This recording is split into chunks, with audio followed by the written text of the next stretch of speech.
गोर लगे छी। हम अहाँ सबके एकटा समझ के गीत सुनाबे छी, ओ सुनू। अहाँ सबके केहन लागत, नीक लागत तऽ लाइक करब, सब्सक्राइब करब, कमेंट कऽ के बतायब जे केहन लागल, एक दूसरा से शेयर करब। तो सुनू ई गीत।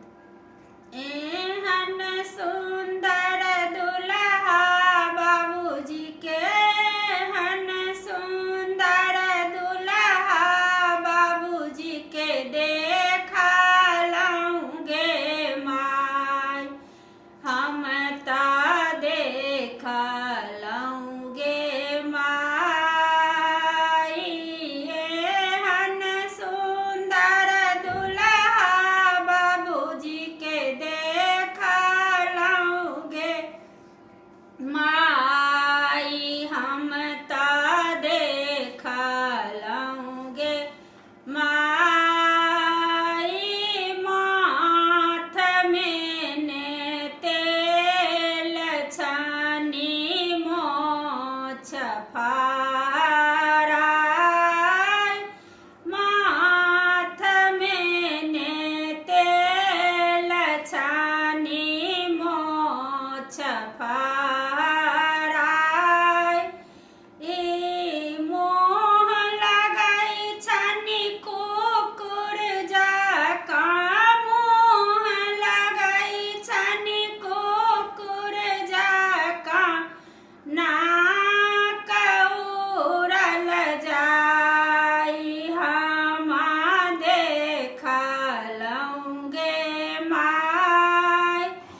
एहन सुंदर दुल्हा बाबूजी के, एहन सुंदर दुल्हा बाबूजी के देखलहुँ गे माय, हम तऽ देखलहुँ गे माय।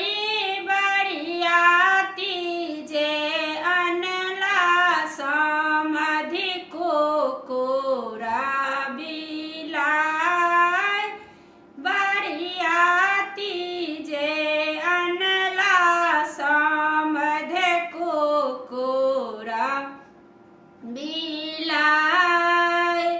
मार समधि भरुआ के, मार समधि भरुआ के, सेंडिल के मारी, हम देखलहुँ गे माय।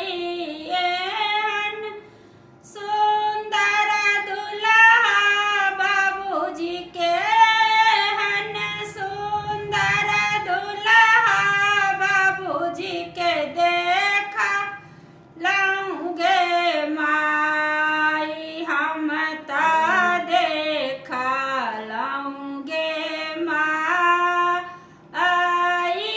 आगो आगो भाय छनि, पाछू सँ बिलाइ, आगो आगो भाय छनि, पाछू सँ बिलाइ। ई ताहि पाछू कुकुर सब, ताहि पाछू कुकुर सब, हा करैते जाय,